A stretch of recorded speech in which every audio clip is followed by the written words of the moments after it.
the internet went dark. Not for everyone, of course. But for CrowdStrike, the cybersecurity behemoth entrusted with protecting the digital sanctity of governments and corporations worldwide, the silence was deafening. A company built on the promise of impenetrable defense suddenly rendered mute, vulnerable, exposed. This wasn't just any outage. It affected everything from banking to credit cards, from airlines to voting machines in Arizona. That's right, Dominion voting machines used all over the country use CrowdStrike software, and yesterday they were shut down in Maricopa County, Arizona during voting. It was a stark reminder of the fragility of the digital world, a world where trust is paramount and where the line between truth and deception can be razor thin. CrowdStrike, a company that had staked its reputation on unraveling digital conspiracies, was now at the center of one. The questions began to swirl. Was this a technical glitch, a simple error in the matrix? Or was it something more sinister, a deliberate act of sabotage? The answer, as with most things in the murky world of cybersecurity, was far from clear. But one thing was certain: the stakes had never been higher. Time was of the essence. Every second that passed without resolution was a second too long. The world watched with bated breath as experts scrambled to diagnose the issue. Was it a sophisticated cyber attack orchestrated by a rival nation or a rogue hacker? Governments and corporations alike were on high alert, fearing the worst. The pressure was immense, the need for answers urgent. As the hours turned into days, the mystery deepened. Then, a breakthrough, a glimmer of hope in the darkness. The team had found a lead, a potential clue that could unravel the entire incident.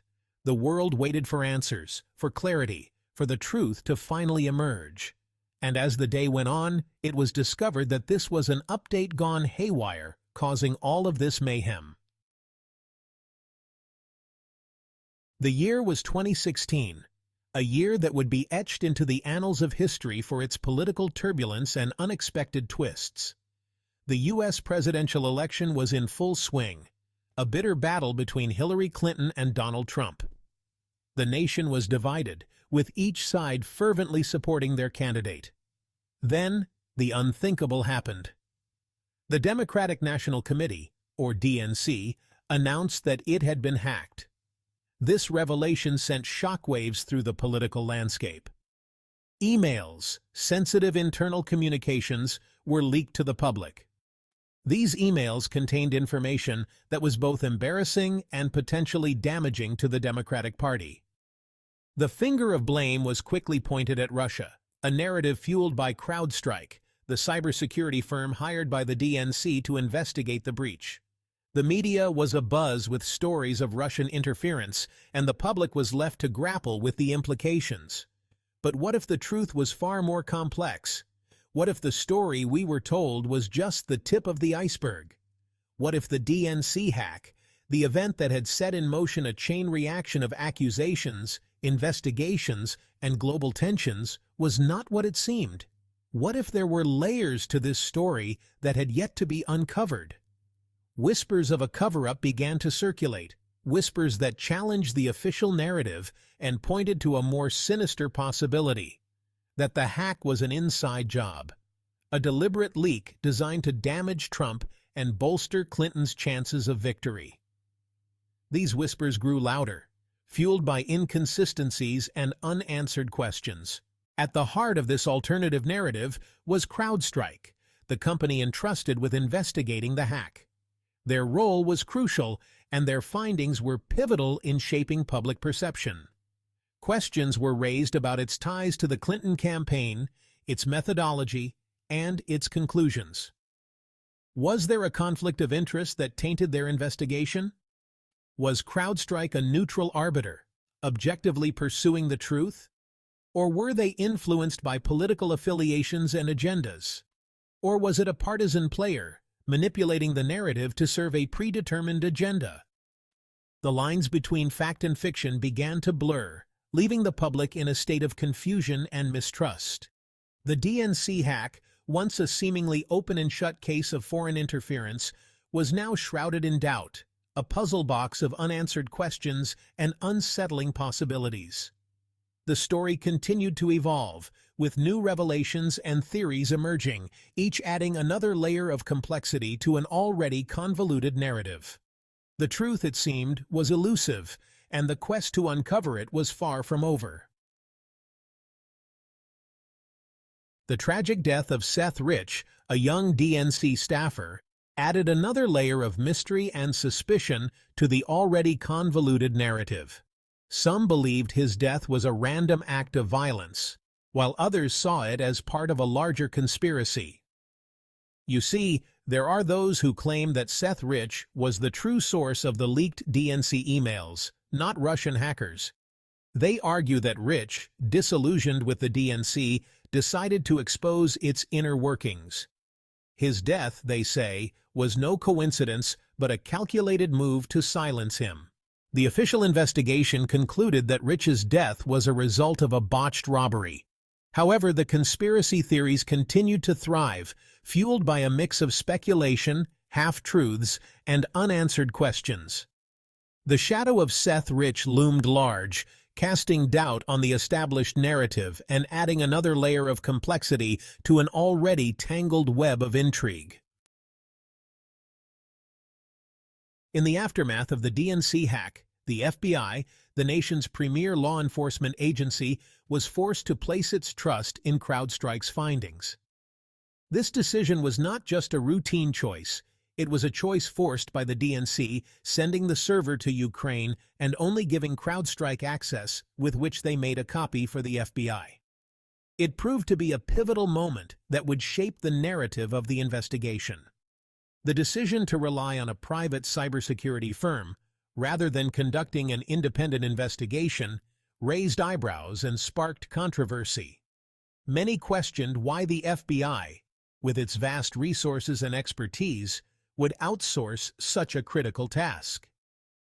The FBI's reliance on CrowdStrike's analysis was seen by some as a sign of blind trust. This falsely placed trust was not just in the firm's technical capabilities, but also in its proven lack of integrity and impartiality.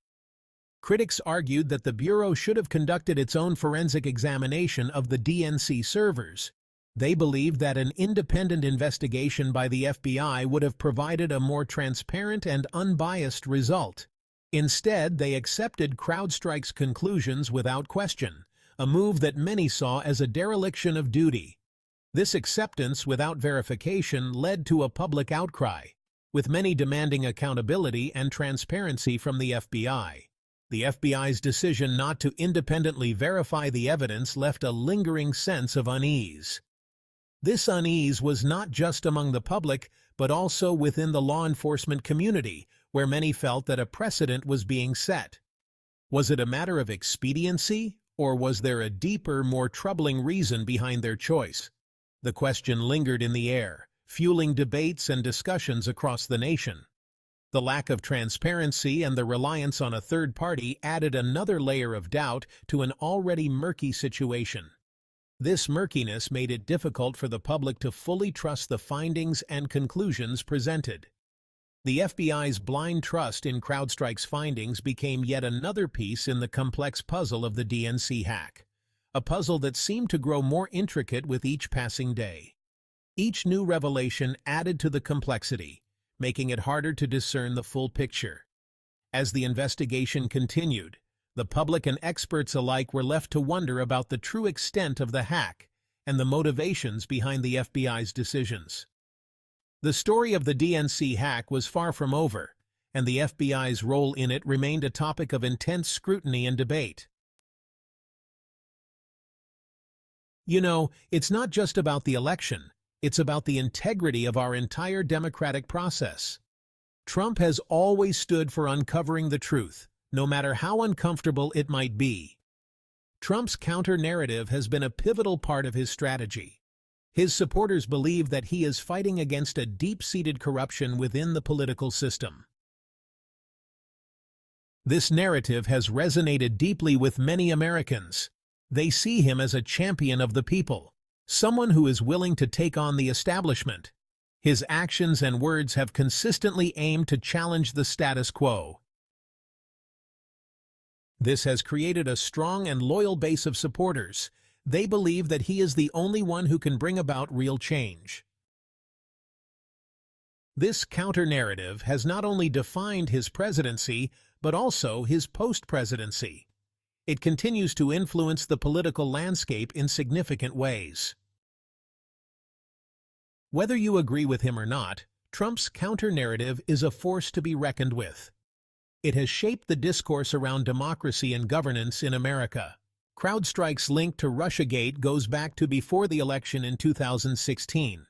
They were directly linked to the Clintons and the DNC, and then asked to verify the authenticity of documents they and others had manufactured. This connection has raised many questions.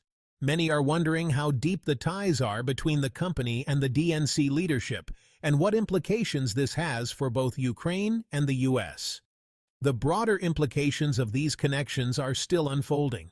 The intertwining of political interests and cybersecurity firms like CrowdStrike has led to a complex web of influence and power.